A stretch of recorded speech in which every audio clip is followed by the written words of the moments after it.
बिस्मिल्लाह खां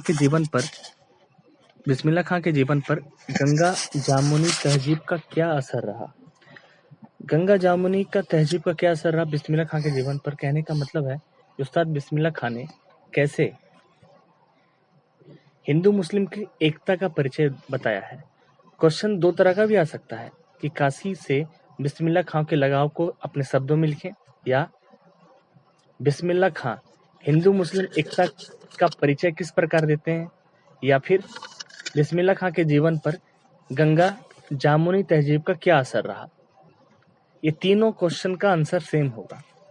हिंदू मुस्लिम के प्रति उनकी कैसी एकता थी, काशी छोड़कर क्यों नहीं जाना चाहते थे, तीसरा गंगा जमुनी तहजीब का क्या असर पड़ा। ये तीनों का क्वेश्चन का आंसर सेम है, जो भी बोलने वाले सुनना।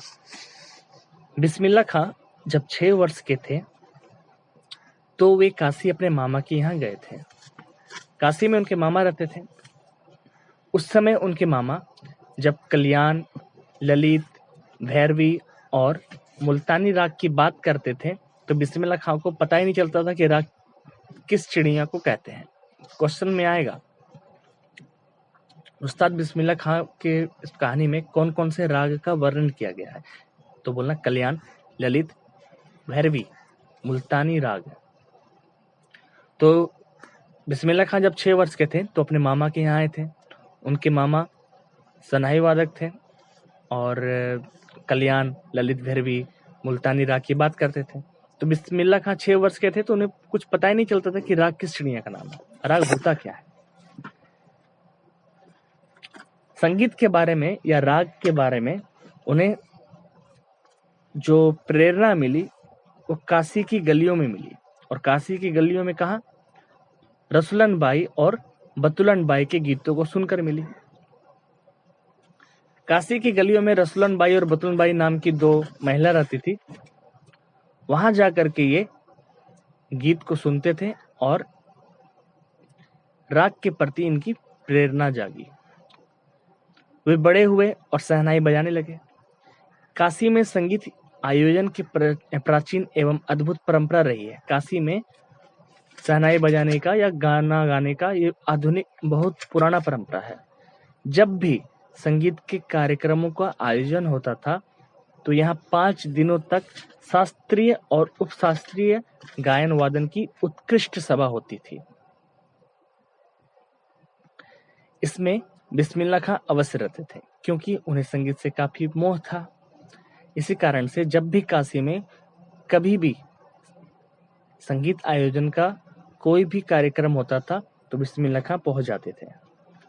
अपने मजहब के प्रति काफी ज्यादा समर्पित भाव उनका था। सिर्फ मुसलमान धर्म में नहीं, हिंदू धर्म के प्रति भी उनका काफी श्रद्धा थी। बिस्मिल्लाह खां की श्रद्धा काशी विश्वनाथ के प्रति भी अपार थी। वे जब काशी से बाहर रहते थे, मतलब जब काशी में नहीं रहते थे, तब विश्वनाथ और बालाजी की मंदिर की दिशा की ओर मुख करके बैठते थे और शहनाई बजाकर अपनी श्रद्धा प्रकट करते थे। उनके लिए दोनों धर्म समान था। काशी में रह करके वो विश्वनाथ और बालाजी मंदिर की दिशा की ओर मुंह करके शहनाई बजाते थे और वे अक्सर कहते थे, क्या करे मियाँ, ये काशी छोड़कर कहाँ जाएं? गंगा मैया यहाँ, बाबा विश्वनाथ यहाँ, बालाजी का मंदिर यहाँ। यहाँ हमारे खानदान की कई पुश्तों ने शहनाई बजाई है। हमारे नाना तो वहीं बालाजी मंदिर में बड़े प्रतिष्ठित शहनाई बाज रह चुके हैं। अब हम क्या करें? मरते दम तक ना यह शहनाई छूटेगी और ना काशी। जिस जमीन ने हमें तालीम दी, तालीम का मतलब होता है इज्जत, जहां से अदब पाई, जहां से सम्मान पाया, वो कहाँ और मिलेगा? शहनाई और काशी से बढ़कर हमारे लिए कोई जन्नत नहीं है इस धरती पर। काशी में जिस तरह बाबा विश्वनाथ और बिस्मिल्लाह खां एक दूसरे के पूरक रहे हैं, उसी तरह मुहर्रम, तजिया और होली, अबीर, गुलाल की गंगा, जामुनी संस्कृत भी एक दूसरे के पूरक रहे हैं।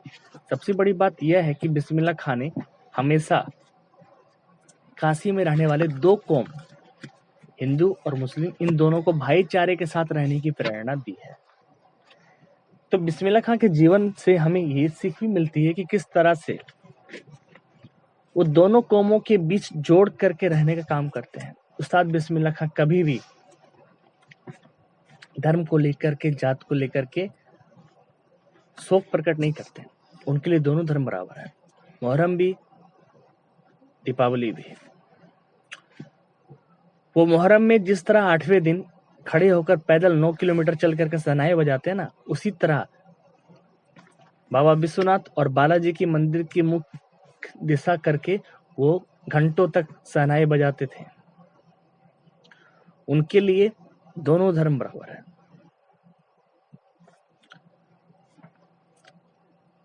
जब भी उन्हें कोई पूछता था कि आप काशी छोड़कर जाना क्यों नहीं चाहते, तो उनका एक ही जवाब मिलता था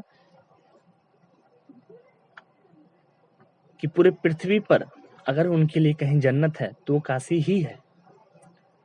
काशी इसलिए है जन्नत उनके लिए क्योंकि काशी में ही गंगा मैया है, बाबा विश्वनाथ है, बालाजी का मंदिर है, और उनका पूरा खानदान शहनाई जो बजा रहा है काशी में ही बजा रहे थे।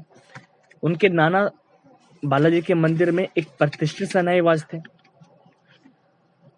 तो जिस जमीन से उन्हें तालीम मिली, जहां से वो अदब पाए, वो जगह छोड़कर वो कैसे जा सकते हैं। इसलिए बिस्मिल्लाह खां बोलते हैं कि हमारे लिए इस पृथ्वी पर, इस धरती पर कहीं अगर जन्नत है तो काशी में ही, और काशी छोड़कर कभी नहीं जाएंगे। उनके इस स्वभाव से हिंदू और मुस्लिम दो कौमों के बीच एक भाईचारे का संबंध स्थापित होता है कि किस तरह से एक दूसरे के साथ रहना चाहिए। इसकी प्रेरणा हमें मिलती है।